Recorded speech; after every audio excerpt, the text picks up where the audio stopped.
11:03 10ই মে।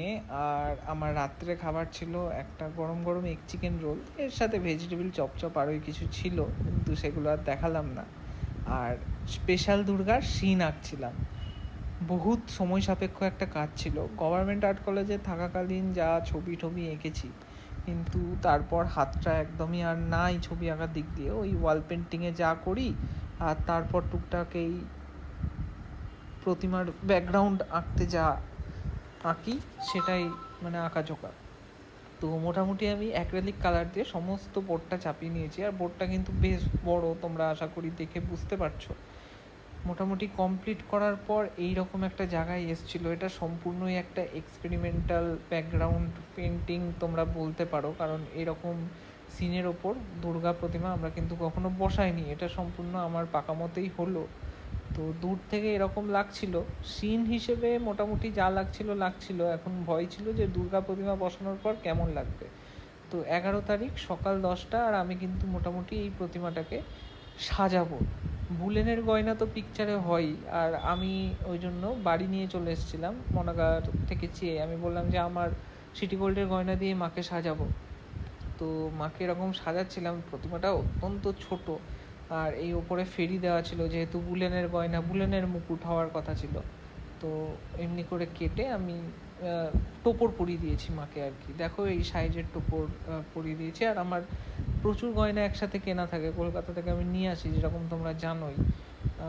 10:33 আমার কিন্তু মাকে সাজানো সম্পূর্ণভাবে কমপ্লিট। এবার বাকি ছিল ওনার হাতগুলো।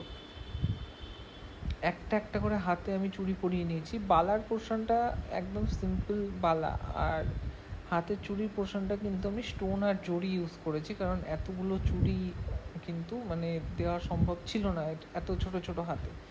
আর এই হচ্ছে বড় পিকচারের বোর্ড। আমি সকালে মনাকাকে হ্যান্ড ওভার করে দিয়েছি, আর মনাকা সাইড কাটগুলো এমনি করে ঠুকে নিল।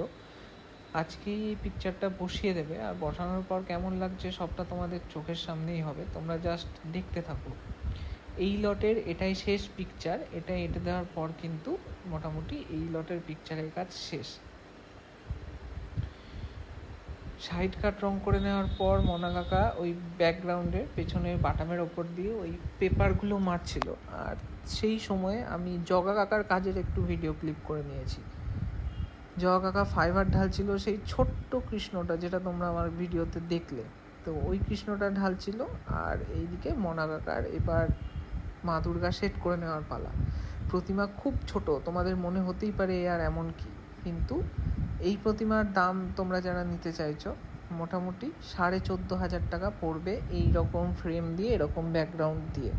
তো আমি জানি এটা শুনে তোমরা অনেকেই কমেন্ট করবে, আমাদের গ্রামে তো বড় দুর্গা হয়ে যায় 14,500 টাকায়, ভালো দুর্গা হয়ে যায়, অনেক বড় বাড়ির পুজোর জন্য প্রতিমা হয়ে যায়। 100 বার হতেই পারে, কোনো চাপ নাই। তো তোমরা করিয়েও নিতে পারো, কিন্তু আমাদের কাছে এরকম ছোট প্রতিমা নিলে এই প্রাইসটা কিন্তু তোমাদের বেয়ার করতেই হবে। আমরা যে এফর্ট দিয়ে কাজ করি, তো এই পারিশ্রমিক আমাদের মনে হয় আমাদের কাছে প্রাপ্য, তো এটুকু কিন্তু আপনাদের দিতেই হবে। তো এই হচ্ছে পিকচার সাজানোর আজকের ভিডিও। তো এখনও হাত ফাত লাগানো হয়নি। আমি যে জায়গাগুলো গ্যাপ রেখে এঁকেছিলাম, তো সেই জায়গাগুলো এরকম এই পাহাড় এইগুলো দিয়ে কিন্তু কভারের কেস আর কি, ওই জন্য এগুলো বাদ দিয়ে এঁকেছিলাম। আর অ্যাজ ইউজুয়াল যেরকম তোমরা আগের ভিডিওতে দেখলে, ন্যাকড়াকে কায়ের আঠার মধ্যে চুবিয়ে এরকম লেইয়ের মতো করে প্রথমে ব্যাগকে লাগিয়ে নেওয়া, এবং তারপর পোড়া তার ঘুরিয়ে ওই ফুটোর মধ্যে দিয়ে এপাশ ওপাশ করে কিন্তু প্রতিমা আমরা আটকে নিই। এতে আরও মজবুত হয়, খুলে পড়ার ভেঙে পড়ার কোনো ভয় থাকে না। এই গোটা ফ্রেম নিয়ে এর হাইট বোধহয় 3.5 ফুট বাই 3 ফুট এরকম আছে। ডান দিক থেকে বাম দিক বোধহয় 3.5 ফুট, আর হাইট বোধহয় 3 ফুট এরকম আছে। তো আমি এক্স্যাক্ট ফ্রেম লাগানোর পর এটা তোমাদের জানিয়ে দেবো মাপটা কোনো ভিডিওতে। আর এখানে রাধা যেটা তৈরি হচ্ছিলো সিঙ্গেল, সেই রাধা জগা কাকা কাস্টিং করছিল। সঞ্জয় কাকা ওই চেয়ারটা একটু কারুকার্য করছিল। অ্যাকচুয়ালি আমিই বলছিলাম ওই জায়গায় কিছু ডিজাইন অ্যাড করলে ভালো লাগবে চেয়ারের। তো সঞ্জয় কাকা চেয়ারের কাজটা করছিল, আর কারখানায় অভয় কাকা এলো মুখ তোলা সারা করবে।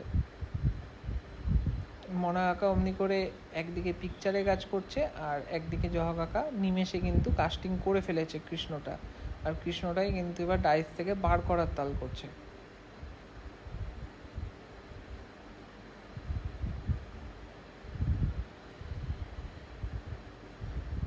এই কৃষ্ণটাও রাবার ডাইস করা হবে।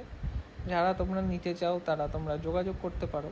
আগে একটা কৃষ্ণ প্রতিমা ফিনিশ দেখো, যদি তোমাদের পছন্দ হয় তবেই অর্ডার করো, তার আগে একদমই নয়।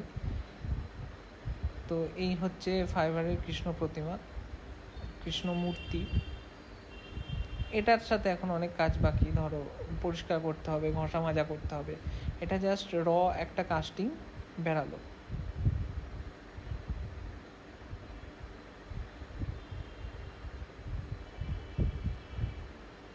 সবটা লাগিয়ে নেওয়ার পর, সেট করে নেওয়ার পর এরকম লাগছিল, এখনো হাত লাগানো বাকি।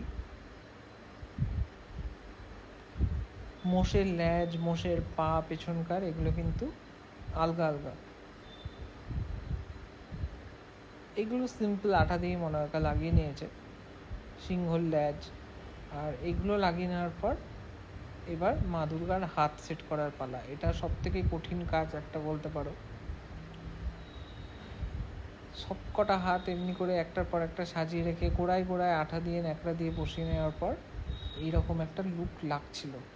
তো এবার তো তোমরা কমেন্টে জানাও তোমাদের এই পিকচার কেমন লাগছে, কে কোথা থেকে দেখছো। হাইপ করতে ভুলো না, লাইক করতে ভুলো না, শেয়ার করে দিও বন্ধুদের সাথে।